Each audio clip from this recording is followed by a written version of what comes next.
Juré depuis la saison 13 de Top Chef, ce cuisinier aux 3 étoiles prend toujours son rôle de coach très à cœur avec la transmission de sa passion en ligne de mire. Votre 4e année en tant que chef de brigade dans Top Chef. Avez-vous, cette saison encore, été épaté par le niveau des candidats? Glendale, j'ai davantage été bluffé au cas par cas face à une interprétation ou à une revisite d'un plat. Ce qui m'intéresse le plus, ce n'est pas forcément l'exécution, mais la pensée. Parfois, un plat peut avoir été mal réalisé, mais l'idée était bonne. Toute la difficulté est là. Il faut aller au bout de son idée, le mieux possible. C'est rare d'être bluffant du premier coup, et vous le verrez rapidement cette saison. L'enjeu est grand, pour les prétendants au titre et pour nous aussi. Le vainqueur de ce Top Chef aura la possibilité de décrocher une première étoile au Michelin. Comment avez-vous vécu ce nouvel enjeu?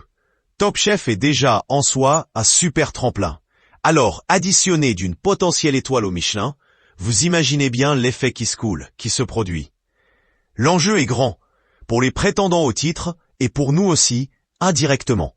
Car cette pression, il faut la dompter et les aider à appréhender le concours de la bonne manière. Vous a-t-il fallu, pour autant, adapter votre rôle de chef de brigade? Globalement, on est resté les mêmes, avec nos défauts et nos qualités. Beaucoup de plats ont été dégustés par les inspecteurs et les inspectrices du guide Michelin, ce qui nous mettait dans une position de retrait et nous a permis d'être plus présents dans le coaching. Cela a été très intéressant d'assister à ces dégustations, d'ailleurs, car en tant que chef étoilé, nous n'avions jamais assisté à ce type de délibéré avec l'interprétation de ces critiques gastronomiques qui, je le rappelle, ont participé à Top Chef de manière totalement anonyme. De plus, la production faisait toujours en sorte que personne ne les croise, ou alors de les cagouler et de les camoufler entièrement. Ils ressemblaient plus à Spider-Man ou Batman qu'à des inspecteurs du Michelin.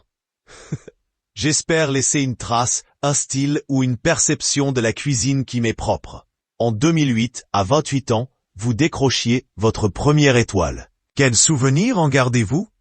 C'était magique. Au-delà de mes 3 étoiles, j'espère laisser une trace, un style ou une perception de la cuisine qui m'est propre. C'est ce qui me plaît.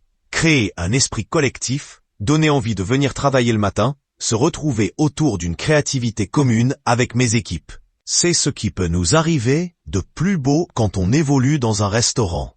Ces émotions fortes sont indescriptibles. L'envie de faire toujours mieux est un réel moteur. La porte de mes cuisines est ouverte à tout le monde. Il y a toujours peu de femmes dans cet univers de la haute gastronomie. C'est un fait, mais pour moi, il n'y a pas de genre dans la cuisine. Je ne comprends pas d'ailleurs pas pourquoi il y a un concours à part de la meilleure chef du monde. Selon moi, il y a des cuisiniers. Point. Chacun apporte sa patte, qu'importe son genre.